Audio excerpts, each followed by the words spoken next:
La caja de madera de arce, envejecida y personalizada, impactó contra el suelo de mármol del recibidor con un sonido hueco y brutal.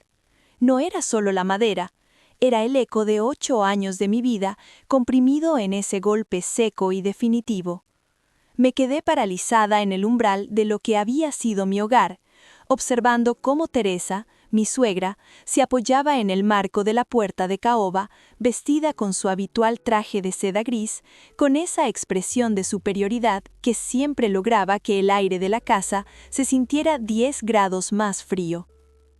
«Recoge tus baratijas, Lucía», espetó, su voz aguda y cortante como un cristal roto. «Creí que habías entendido el mensaje la semana pasada. Esta casa ya no es tuya. Ahora es, una vez más, propiedad familiar legítima, y las cosas de la servidumbre deben ser retiradas». Me temblaban las manos, no por el miedo, sino por la furia hirviendo bajo la piel, un volcán a punto de explotar después de meses de represión. Mi mirada no se dirigió a las mantas y libros esparcidos, sino al hueco vacío junto a la escalera, donde solía reposar el estuche rígido y negro. «¿Dónde está el chelo?», pregunté. Mi voz era un susurro ronco que luchaba por no quebrarse. Teresa sonrió. No era una sonrisa de alegría, sino una mueca de triunfo sádico. Se acercó despacio, arrastrando el pie sobre el mármol pulido, disfrutando de cada milisegundo de mi agonía. «Ah, el violonchelo de la niña», se rió, una risa seca, desprovista de humor. «Ese armatoste viejo estorbaba, ocupaba demasiado espacio. La señora de la limpieza casi tropieza con él la otra mañana. Pensamos que sería mejor deshacernos de él». El aire se hizo denso. Mis pulmones se negaron a funcionar. Sabía que se refería al instrumento que era la vida de mi hija, Sofía, un violonchelo de estudio avanzado, sí, pero con una historia invaluable. Lo había comprado mi padre antes de morir, un regalo para Sofía con una inscripción oculta. «No es un armatoste viejo, Teresa, es un galiano de estudio, es valioso, es de Sofía», logré articular, dando un paso hacia ella, sintiendo el impulso de borrar esa expresión de su rostro. Ella ladeó la cabeza, su elegante cabello rubio platino imbutable. «Sí, sí, valioso. Lo sabemos, Lucía. De hecho, fue bastante valioso. Nos dio una cifra redonda. Ayudará a cubrir algunos gastos inesperados que tú causaste en esta casa. $87,000. No está mal para un pedazo de madera, ¿verdad?» El número, $87,000. $87,000. No se trataba de deshacerse de un trasto. Se trataba de un robo premeditado. Un acto final de despojo después de que les entregué hasta el último céntimo que tenía. Busqué a Alejandro, mi esposo, el hombre por el que había sacrificado todo. Estaba en la entrada del salón, con las manos metidas en los bolsillos de sus pantalones de lino, mirando sus zapatos, el rostro en blanco, indiferente, cómplice. «Alejandro», le rogué, la esperanza muriendo en mi pecho, «di algo, diles que no pueden hacer esto, es el instrumento de tu hija». Él levantó la vista lentamente, sus ojos grises llenos de la misma pasividad cobarde que me había drenado durante años. «Mamá tiene razón, Lucía», dijo. Su voz era plana, sin emoción. «Es solo una cosa. Sofía puede conseguir otro. Además, necesitamos el dinero. Después de, ya sabes, tu hipoteca, hay que recuperar la liquidez». Mi hipoteca, la hipoteca que había vendido, la casa de mis padres, para salvarlo a él de la cárcel, de la deshonra, de sus deudas de juego. Y ahora estaban robando el futuro de mi hija para justificar la venta de mi pasado. «Eres un cobarde, Alejandro», sisé, sintiendo que la sangre se retiraba de mi rostro. Teresa aplaudió suavemente. «Mira, la fiera se enoja. Vete, Lucía, ya has hecho tu parte. El negocio terminó. Y no te atrevas a volver a acercarte a Sofía sin nuestra supervisión. Eres un elemento inestable».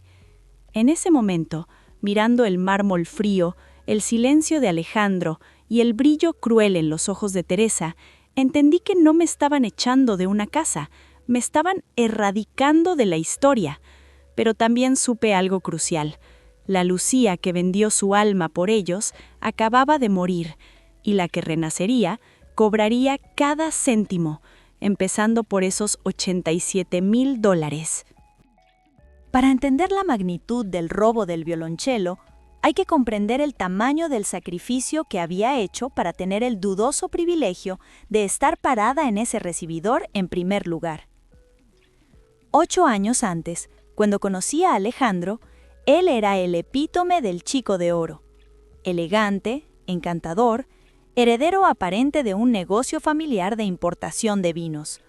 Yo era una abogada junior prometedora, hija de un catedrático y una médico, con una estabilidad emocional y financiera que, en retrospectiva, era justo lo que la familia de Alejandro necesitaba desesperadamente.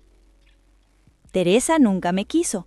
Me toleraba porque mi educación y mis contactos eran útiles, pero me despreciaba porque mis padres habían construido su fortuna desde cero, mientras que la suya, en su mente, era linaje. El primer año de matrimonio fue una ilusión. Vivíamos en la casa familiar, una mansión imponente en el centro histórico, la misma donde ahora me arrojaban mis pertenencias, pero mi libertad era limitada. El control de Teresa era asfixiante. Sin embargo, el verdadero horror no era su microgestión de las cenas, sino el abismo financiero que Alejandro ocultaba. Llegó en forma de una llamada de un prestamista anónimo en una mañana de abril, 2 años después de nacer Sofía. Un sobre en mi escritorio que no era mío. Documentos de deuda que sumaban, escalofriantemente, la cifra de 421,000 euros. Deudas de juego acumuladas en casinos clandestinos y apuestas deportivas que Alejandro había estado ocultando con ingeniería financiera chapuza. Recuerdo la escena como si fuera ayer. Alejandro, pálido, temblando en el estudio, negando la magnitud hasta que le puse los extractos bancarios frente a la nariz. «Si esto sale a la luz, me desheredan», susurró, su voz rota, no por remordimiento, sino por el miedo a perder su estatus. «Mamá no lo sabe todo, solo cree que son pequeños errores de inversión. Si los prestamistas vienen a por mí, voy a prisión, y el negocio familiar se derrumba. Perderíamos la casa». En ese momento yo no era una esposa, era una tabla de salvación, y a pesar del dolor de la traición, vi a mi hija, vi su futuro. ¿Podía dejar que su padre fuera un convicto? ¿Podía dejar que mi hija llevara la mancha del escándalo de un padre jugador? La presión de la imagen, tan vital para esa familia, me aplastó. Mi activo más valioso era la casa de mis padres, una villa moderna en las afueras, heredada de mi madre, con un jardín que olía a jazmín en verano. Era mi refugio, mi plan B. Era el último vínculo tangible con mi padre. Alejandro y Teresa me bombardearon con promesas. «Sálvanos, Lucía, y te daremos las llaves, te daremos paz. Te lo juro, en cuanto paguemos esto, te devolveremos el control total sobre tus finanzas y tu vida», me suplicó Alejandro, con lágrimas que ahora sé que eran manipuladoras. Teresa, con su frialdad habitual, se unió al coro. «Haz esto, Lucía. Demuestra que eres parte de la familia. Es un sacrificio, sí, pero piensa en la estabilidad. Te garantizamos que el negocio es sólido. Recuperarás tu inversión con creces». Mentiras. Todo eran mentiras envueltas en terciopelo. Fui al notario. Vendí la casa. Firmé los papeles sintiendo que me amputaban un miembro. No es solo el valor monetario de 421,000 euros. Es la sensación de haber vendido mi propia tierra, mi seguridad. Ese dinero fue directamente a tapar el agujero negro de Alejandro. Cuando el dinero se transfirió, el cambio en Teresa fue inmediato. El falso respeto desapareció. Yo ya no era su nuera, sino la persona que había limpiado su desastre. Mi valor había caducado. Me infiltré en su vida no como una esposa, sino como una rehén. El aire en la casa se volvió opresivo. Mis decisiones sobre la educación de Sofía eran cuestionadas. Mi trabajo como abogado fue relegado a un pasatiempo. Cualquier intento de Alejandro de mostrar afecto era sofocado por la mirada de su madre. Y la promesa de devolverme el control financiero nunca se materializó. Mis cuentas conjuntas estaban monitoreadas. Mi tarjeta de crédito era para gastos domésticos esenciales. Mis 421.000 euros se habían esfumado, y yo vivía bajo el techo de la gente que me había robado mi paz, mi libertad y mi patrimonio. Lo único que me quedaba era Sofía y su talento. Mi padre, un hombre melómano, había viajado a Cremona y había encargado una réplica bellísima de un Galliano. Lo trajo cuando Sofía cumplió 5 años. Ella, con su cabello oscuro y rizado, se sentaba horas practicando. Ese instrumento era la voz de mi hija, su escape.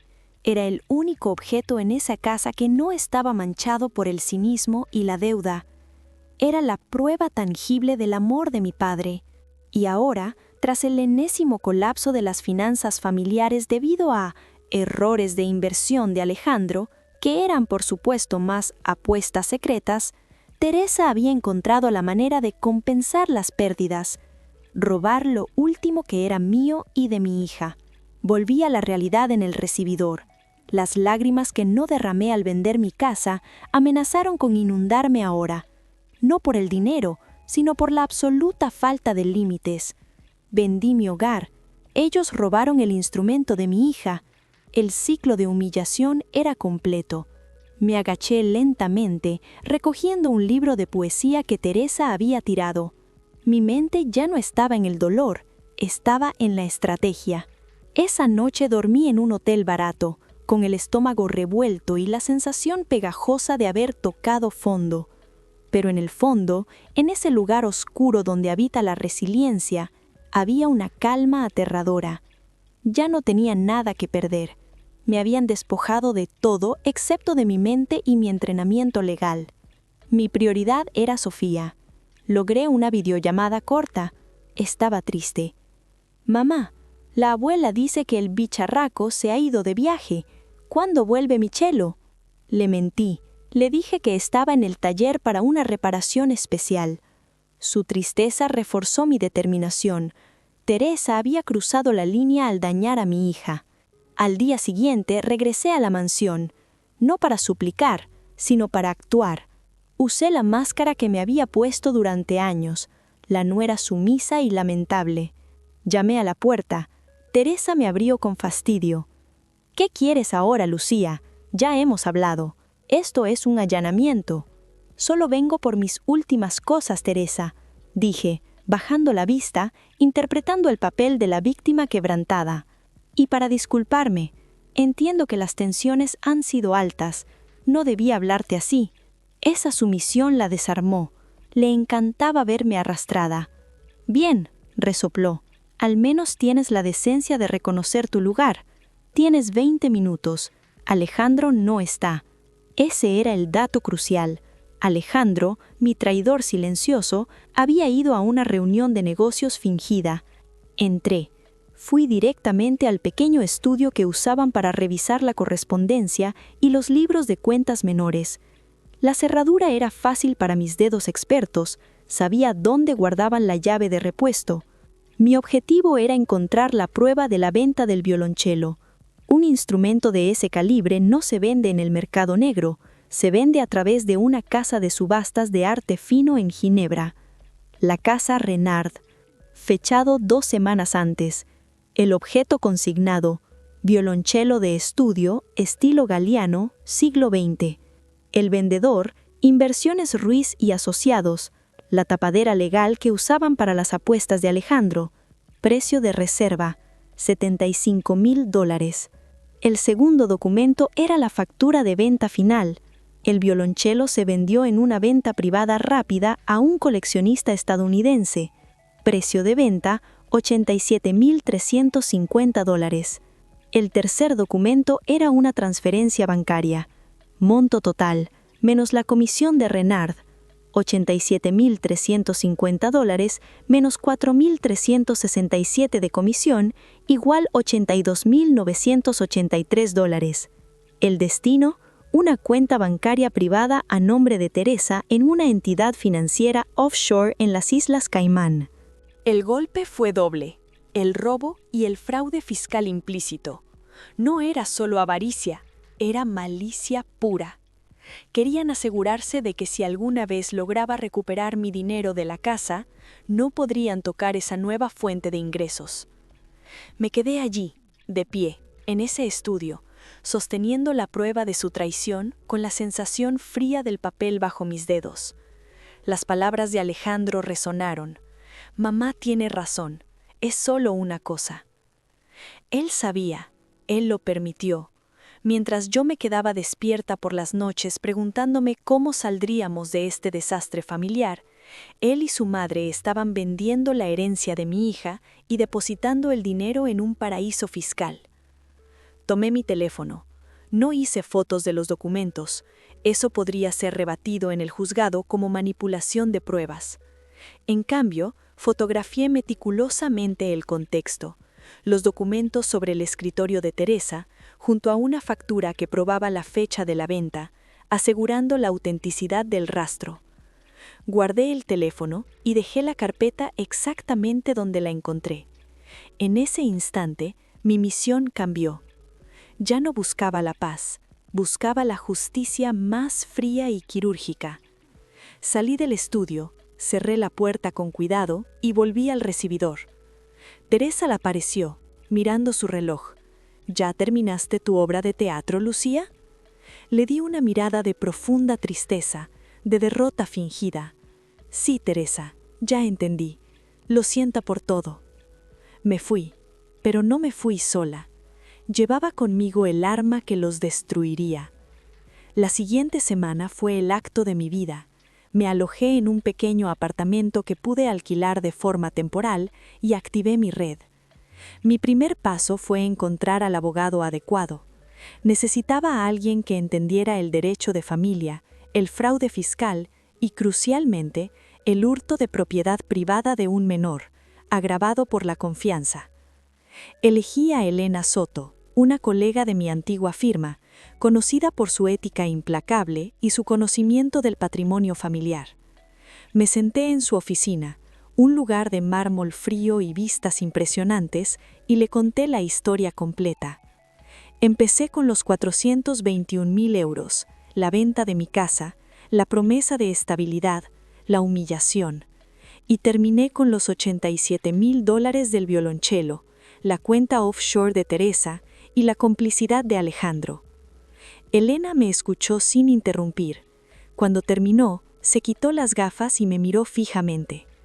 Lucía, dijo, su voz tranquila, estás lidiando con sociópatas narcisistas. Para ellos, el robo no es solo dinero, es un ejercicio de poder. Han vendido la herramienta de expresión de tu hija para financiar un colchón personal y humillarte en el proceso. Le mostré las fotos de los documentos. Ella asintió. El rastro de papel es sólido. La consignación en Renard es un hecho registrado. El problema aquí es la jurisdicción y la autoría. Teresa actuó a través de Inversiones Ruiz.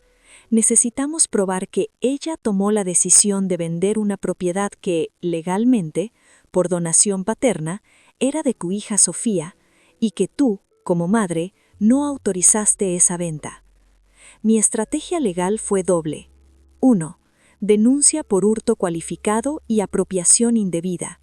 Usar el valor del violonchelo, $87.350, como la punta de la lanza de la acción penal. Un bien personal, no comunitario. 2. Divorcio contencioso con reclamación de patrimonio. Usar la prueba del fraude, la cuenta offshore, y la evidencia de que los 421.000 euros no fueron invertidos en el negocio, sino gastados en deudas de juego, para reclamar una compensación sustancial, incluyendo la mitad del valor de la mansión familiar que yo había salvado. Para que la denuncia penal fuera irrefutable, Elena necesitaba más que fotos de documentos en un escritorio. Necesitaba el contexto probatorio. Necesitaba que Teresa y Alejandro confirmaran la venta, la cantidad y la ubicación del dinero en un entorno controlado. La única forma de conseguir eso era volver a la boca del lobo. Mi nuevo rol requería una actuación de Oscar, la nuera arrepentida que ruega por una segunda oportunidad. Llamé a Alejandro. Alejandro, dije, manteniendo mi voz temblorosa, no soporto estar lejos de Sofía. Estoy dispuesta a aceptar las condiciones de tu madre. Lo que sea, por favor permíteme volver a casa. Él dudó, pero Teresa, que seguramente estaba escuchando en la otra línea, intervino. Ella puede volver. Escuché la voz de Teresa, dura, pero será una visita de cortesía. Deberá mostrar humildad y debe dejar muy claro que no volverá a cuestionar las decisiones financieras que tomemos para el bienestar futuro de esta familia, incluyendo la venta de ese violín estúpido. Perfecto. Necesitaba que confirmaran la venta sin mi consentimiento. El sábado me invitaron a una cena de reconciliación. Sabía que sería una prueba de humillación pública, pero también sería mi oportunidad de grabar la confesión. Preparé mi estrategia de grabación. Usé un pequeño grabador de voz digital de alta calidad escondido en el forro de mi chaqueta y un segundo dispositivo, un reloj inteligente, para redundancia. Elena me había advertido: mantente tranquila, deja que ellos hablen, guíelos solo con preguntas que obliguen a la afirmación. Mi plan para esa cena era simple. 1. Activar la culpabilidad. Alejandro. Preguntarle a él sobre el bienestar de Sofía y la tristeza por el violonchelo. 2. Provocar la arrogancia. Teresa. Una vez que Teresa se sintiera justificada, la haría confirmar los detalles de la venta, Renard, el precio y el destino del dinero. 3. Obtener la no autorización. Lucía. Preguntar de forma ambigua si ellos estaban seguros de que la venta era legalmente sólida, forzándolos a admitir que fue una decisión unilateral. La tensión en los días previos era insoportable. Me sentía como un agente secreto. Cada llamada con Sofía, cada mirada a mi ropa modesta, me recordaba por qué estaba haciendo esto. No era venganza, era la recuperación de la dignidad y el futuro de mi hija. Ellos me habían quitado mi pasado, la casa. Ahora iban a pagar por intentar robarle el futuro a Sofía, el cello. La noche de la cena llegó. Me puse mi mejor máscara de mártir. El juego de ajedrez estaba a punto de comenzar. Entré en la casa y el ambiente era pesado, ceremonial. Teresa había organizado la cena en el comedor principal, con el servicio de plata y una cubertería excesiva para solo 3 personas. Quería asegurarse de que mi humillación se desarrollara en un escenario digno de su estatus. Alejandro estaba notablemente incómodo. Me saludó con un beso frío en la mejilla, evitando el contacto visual. Teresa, por su parte, irradiaba autosatisfacción. Nos sentamos. El primer acto fue el asalto culinario y verbal. Lucía, el pescado está un poco seco, dijo Teresa, cortando un trozo de lubina con precisión. No es culpa de la cocinera, por supuesto. Es que no hemos podido reemplazar a María desde que la despediste. Debes admitir que tus habilidades para la gestión del personal son cuestionables. Tragué el boco seco. Lo siento, Teresa. Fue un error de mi parte. Estoy aprendiendo a ser más cuidadosa. Espero que sí, porque el negocio familiar necesita gente que aprenda rápido, especialmente ahora que la economía está tan apretada. Y mira, Sofía está deprimida. No deja de preguntar por ese cacharro musical. Aquí era donde comenzaba mi jugada. Me dirigí a Alejandro poniendo un ligero temblor en mi voz. Mi amor, ¿no crees que fue demasiado duro con Sofía? Ella amaba ese violonchelo. Yo sé que tú también lo apreciabas. Era un regalo de mi padre. Alejandro se encogió. Bueno, Lucía, fue una decisión práctica, ¿de acuerdo? Mamá y yo teníamos que tomar una decisión rápida. Ya sabes, los gastos inesperados. Teresa intervino, impaciente por tomar el control del relato. Fue mi decisión, y fue necesaria. El instrumento estaba infravalorado en la casa. Un coleccionista privado se ofreció a pagar mucho más. Lucía, te lo digo claramente, no podíamos permitirnos que esos $87,000 se quedaran estancados en un instrumento que Sofía podría romper. Me froté las sienes. La grabadora estaba registrando cada palabra con una claridad asombrosa. $87,000. Parece mucho dinero. ¿Dónde fue a parar si no es discreción? Porque, ya sabes, la cuenta de la empresa necesita liquidez desesperadamente. Teresa se rió, su mirada llena de desdén. Oh, no fue a la cuenta de la empresa. No seas ridícula. El dinero de la empresa es para la empresa. Esto era dinero recuperado por la familia. Lo movimos a una cuenta donde estará seguro, lejos de miradas indiscretas. No te preocupes por eso, Lucía. Está en un lugar donde nadie puede tocarlo. ¿Seguro?, pregunté, forzando mis ojos a llenarse de lágrimas. Pero, ¿no deberíamos haber consultado con Sofía? Después de todo, era una donación de mi padre. Legalmente le pertenecía a ella. Estoy segura de que no habrá problemas legales por vender un bien que no era directamente de Alejandro o tuyo, Teresa. Aquí vino la confesión más crucial, impulsada por la arrogancia. Teresa golpeó la mesa con la palma de la mano. Basta de estupideces legales, Lucía. ¿Crees que no pensamos en todo? No tiene ni 10 años. Es un menor. Yo soy la abuela y Alejandro es el padre. Además, tú estabas emocionalmente inestable. Tomamos la decisión por el bien moral de la familia. El instrumento estaba a nombre de Inversiones Ruiz. Lo vendimos de forma limpia. El dinero está en Caimán. Fin de la discusión. Alejandro, por primera vez, me miró con una pizca de alarma ante la franqueza de su madre. Pero ya era demasiado tarde. La grabadora había capturado la confirmación. $87,000, venta unilateral sin mi consentimiento, el dinero en Caimán y la admisión de que lo hicieron porque yo estaba inestable.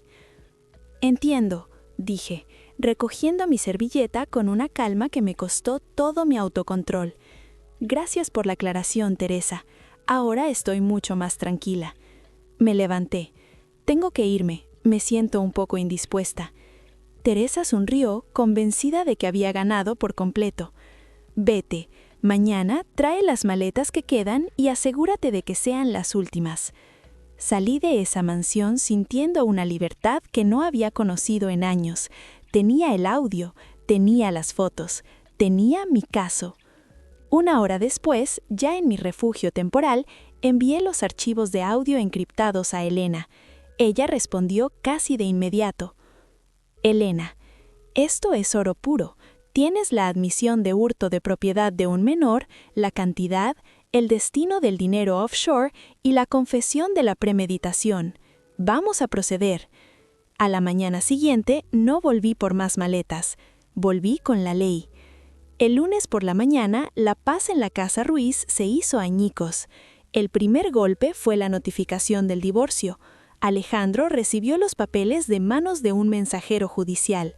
El documento era contundente: divorcio contencioso por causas graves, abandono emocional, fraude conyugal y la demanda específica de compensación patrimonial por los 421,000 euros perdidos y una pensión compensatoria abultada.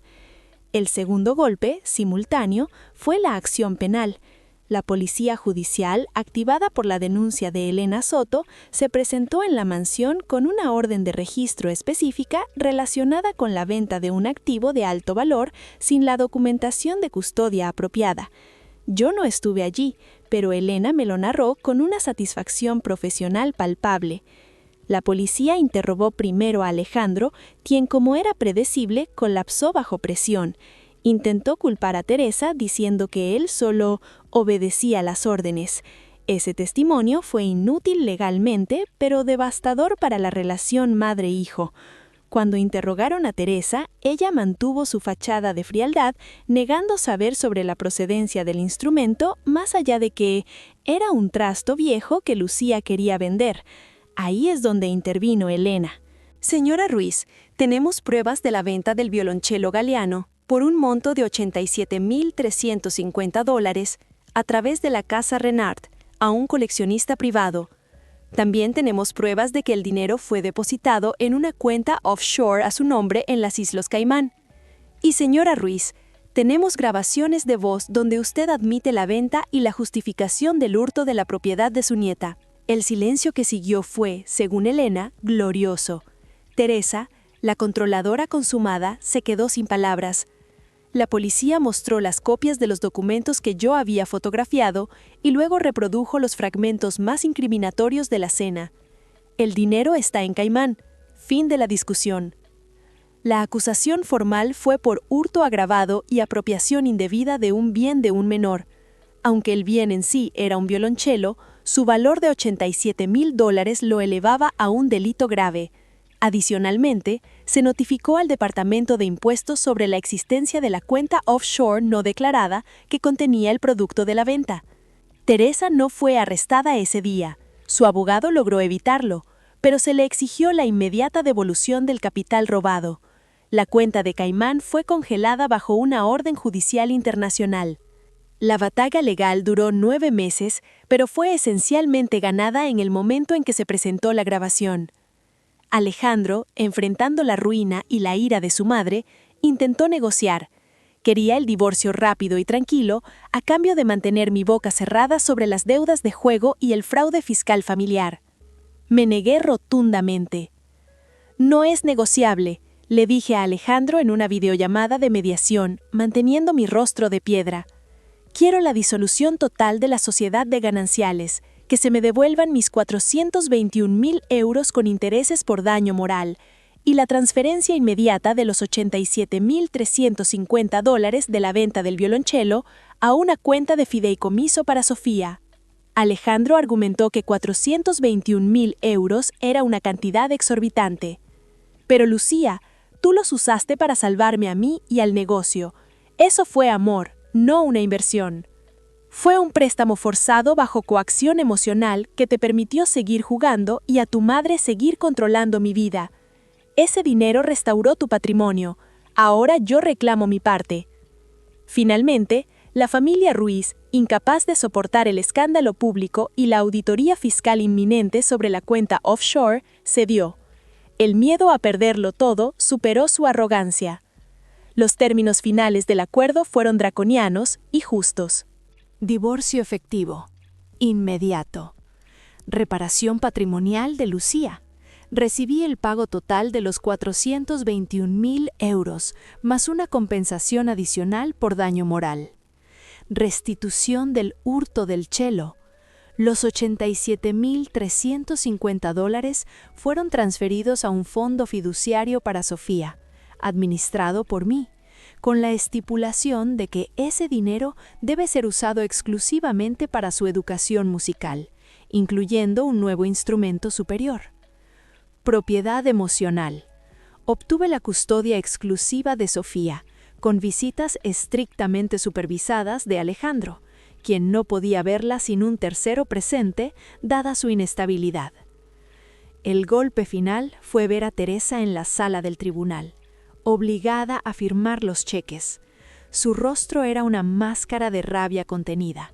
Me miró y por primera vez no vi desdén, vi miedo. El miedo de un depredador que acaba de ser superado. «Me arrepentirás de esto, Lucía», sisió mientras firmaba el último documento. «Ya no tengo nada que arrepentirme, Teresa. Tú me quitaste todo, pero me devolviste el precio de la libertad, y ahora estás pagando el precio de tu codicia. Los $87,000 de Sofía están seguros». Salí de la corte con Elena a mi lado, sintiendo el peso de la mochila que contenía mi laptop, el testimonio y, simbólicamente, el peso del control financiero que había recuperado. No solo había salido de la prisión, había salido con una indemnización por el tiempo que estuve presa. Fase 7. Reflexión y lección moral. Ha pasado 1 año y medio desde que caminé por primera vez por esa puerta con mi grabadora oculta, convertida de esposa asustada en estratega fría. Sofía y yo vivimos ahora en un apartamento soleado cerca de su nueva escuela de música. La vida es modesta, pero está llena de paz. No huele a seda vieja y control, huele a madera, a partituras y a libertad. Con el dinero del fideicomiso pudimos comprarle a Sofía un nuevo violonchelo, un instrumento magnífico, un Montagnana réplica, de un luthier contemporáneo. Ella lo llamó Libertad. Cuando toca, el sonido es profundo, resonante, sin el eco de la traición. El proceso de curación ha sido largo. Me tomó meses entender por qué permití que la humillación se acumulara hasta el punto de la venta del violonchelo. La respuesta era simple. Confundí el sacrificio con la autodestrucción. Cuando vendí la casa de mis padres, pensé que estaba haciendo un sacrificio noble por mi familia. En realidad, estaba financiando la disfunción de 2 personas manipuladoras. Estaba comprando mi propia jaula, creyendo que la llave estaba en el afecto de Alejandro. La verdadera lección es sobre los límites. El sacrificio, cuando es genuino, es un acto de amor que empodera a ambas partes. Mi sacrificio no los empoderó, los hizo más codiciosos. Cuando el sacrificio se convierte en humillación sistémica, cuando te obliga a entregar tu identidad y el futuro de tus hijos, deja de ser amor y se convierte en una peligrosa forma de sumisión. Mi límite fue el violonchelo de Sofía. El dinero de la casa era mío, una herencia de adultos. El violonchelo era la voz de mi hija, su futuro, una donación de mi padre fallecido. Al robarlo y venderlo por $87,000 a mis espaldas, me mostraron que no tenían límites morales. Me estaban enseñando que si no luchaba por lo poco que me quedaba, lo perdería todo. El empoderamiento no vino de la confrontación inicial, sino de la paciencia estratégica. Vino de ponerme la máscara y recopilar las pruebas de manera legal e irrefutable. La justicia legal fue mi arma. La frialdad de los hechos fue mi escudo. Alejandro, por su parte, sigue viviendo bajo el yugo de Teresa. El negocio familiar sufrió las repercusiones fiscales de la auditoría. Él sigue siendo débil, pasivo, atrapado en su propia cobardía. Yo, en cambio, soy una abogada fuerte, una madre presente y la propietaria de mi propia vida.